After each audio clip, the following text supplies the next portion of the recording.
ಅಪ್ಪ ಅದು ನನಗೆ ತಿಳಿಯಂಗಿಲ್ಲ, ನೀನು ಕನ್ನಡದಾಗ ಮಾತಾಡು ಅಂತ ಹೇಳಿದಾಗ ಅವರಿಗೆ ಆಕ್ರೋಶಕ್ಕೊಳಗಾಗಿ ಇವ್ರ ಮೇಲೆ ಹಲ್ಲೆ ಮಾಡಿರ್ತಕ್ಕಂಥದ್ದು ಮತ್ತು ಡ್ರೈವರ್ ಮೇಲೂ ಕೂಡ ಹಲ್ಲೆ ಮಾಡಿರ್ತಕ್ಕಂಥದ್ದು ನಾವೆಲ್ಲರೂ ಖಂಡಿಸ್ತೇವೆ ಮತ್ತು ಖಂಡಿಸಿದ್ದೇವೆ.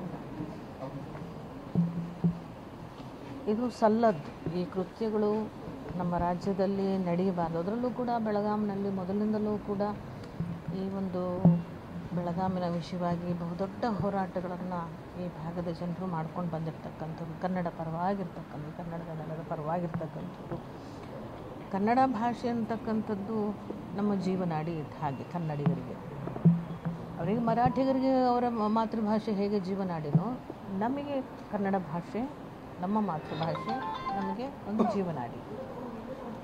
ಅದ್ರ ಬಗ್ಗೆ ಎಲ್ಲರಿಗೂ ಹೆಮ್ಮೆ ಇದ್ದೇ ಇರ್ತದೆ. ಅದರಲ್ಲೂ ಕೂಡ ಕರ್ನಾಟಕದಲ್ಲಿ ಆಡಳಿತ ಭಾಷೆ ಕನ್ನಡ ಅಂತಂದಾಗ ಅವರು ಒಬ್ಬ ಕಾರ್ಯನಿರ್ವಹಣೆ ಮಾಡ್ತಕ್ಕಂಥ ಸಂದರ್ಭದಲ್ಲಿ ಒಬ್ಬ ಸರ್ಕಾರಿ ನೌಕರನಾಗಿ ಕನ್ನಡದಲ್ಲಿ ಮಾತಾಡಪ್ಪ ನನಗೆ ಅರ್ಥ ಆಗಲ್ಲ ಅಂತ ಹೇಳಿದೇನು ಬಹುದೊಡ್ಡ ಅಪರಾಧ ಏನು ಅಲ್ಲ.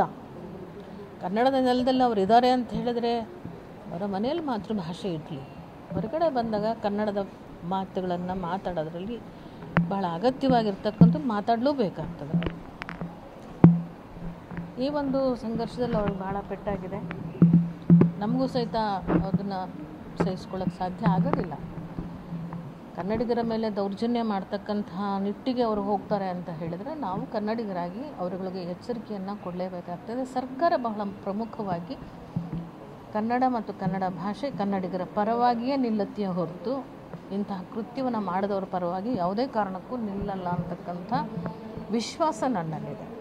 ಸೊ ಹಾಗಾಗಿ ಇವತ್ತು ಅವ್ರಿಗಾಗಿರ್ತಕ್ಕಂಥ ಒಂದು ಸಮಸ್ಯೆಯನ್ನು ನಾವೆಲ್ಲರೂ ಖಂಡಿಸೋದ್ರ ಜೊತೆಲಿ ಒಬ್ಬ ಕನ್ನಡದ ನಟಿಯಾಗಿ ಮತ್ತು ಕನ್ನಡಿಗಳಾಗಿ ಮತ್ತು ಒಬ್ಬ ವಿಧಾನ ಪರಿಷತ್ತಿನ ಸದಸ್ಯೆಯಾಗಿ ನಾವಿವತ್ತು ಅವರ ಪರವಾಗೇ ನಿಲ್ತೇವೆ ಅಂತಕ್ಕಂಥ ಮಾತನ್ನು, ಕನ್ನಡದ ಪರವಾಗಿ ನಿಂತವಂಥವ್ರಿಗೆ ಕನ್ನಡಿಗರು ನಾವು ಸಪೋರ್ಟ್ ಮಾಡಬೇಕು ಅನ್ನೋ ಹಿನ್ನೆಲೆಯಲ್ಲಿ ನಾನು ಸಂಪೂರ್ಣವಾಗಿ ಅವರಿಗೆ ಬೆಂಬಲವನ್ನು ನಾನು ಕೊಡ್ತಾ ಇದ್ದೇನೆ.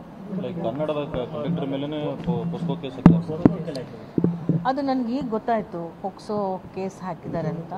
ಇದು ಉದ್ದೇಶಪೂರ್ವಕವಾದಂತಹ ಕೇಸ್ ಅಂತ ನನಗೆ ವೈಯಕ್ತಿಕವಾಗಿ ಅನ್ನಿಸ್ತಾ ಇರ್ತದೆ. ವೈಯಕ್ತಿಕವಾಗಿ ಅದು ಯಾವ ಕಾರಣಕ್ಕೆ ಹಾಕಿದ್ದಾರೆ ಮತ್ತು ಅದರಿಂದ ತಪ್ಪಿಸ್ಕೊಳ್ಳೋಕ್ಕೋ ಅಥವಾ ಮತ್ತೊಬ್ಬರನ್ನ ಪಾರು ಮಾಡೋಕ್ಕೋ ಈ ಥರದ ಕೇಸನ್ನು ಹಾಕಿದರೆ ಅದು ತಪ್ಪಾಗ್ತದೆ.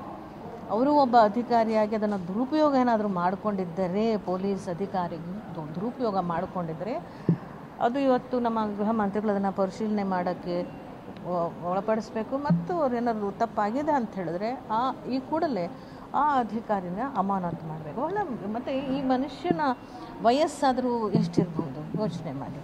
ಮತ್ತು ಬಸ್ಸಿನ ಒಳಗೆ ಹೇಗೆ ಸಾಧ್ಯ ಇದೆಲ್ಲನೂ ಕೂಡ ಬಸ್ಸಿನ ಒಳಗೆ ಬಾಲಕಿಯ ಮೇಲೆ ಅದನ್ನು ಸಾಧ್ಯ ಆಗದೇ ಇರತಕ್ಕಂಥ ವಿಚಾರಗಳು. ಅನಾವಶ್ಯಕವಾಗಿ ಈ ರೀತಿ ಆರೋಪವನ್ನು ಮಾಡಿದಾರ ಅನ್ನುವಂಥ ಸಂಶಯ ನನ್ನಲ್ಲಿ ಮೂಡಿರ್ತಕ್ಕಂಥದ್ದು.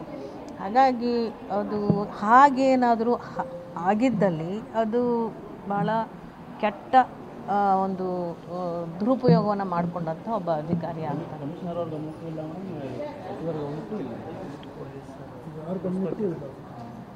ಅಲ್ಲ, ಹೀಗೆ ಮಾಡಿ ಅಂತ ಯಾರೂ ಹೇಳಲ್ಲ, ನನ್ನ ಪ್ರಕಾರ ಯಾರೂ ಹೇಳಿರಲ್ಲ.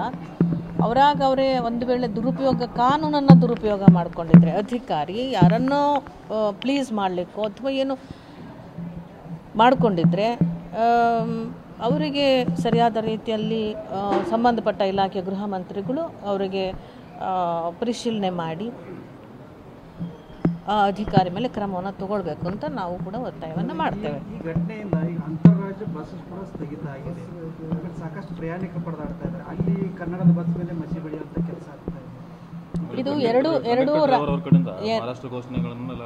ನೋಡಿ, ಎರಡೂ ರಾಜ್ಯಗಳ ಜನ ಅರ್ಥ ಮಾಡ್ಕೋಬೇಕು. ನಮ್ಮ ಭಾಷೆಗಳು ನಮಗೆ ಶ್ರೇಷ್ಠ ಮತ್ತು ಉತ್ಕೃಷ್ಟ.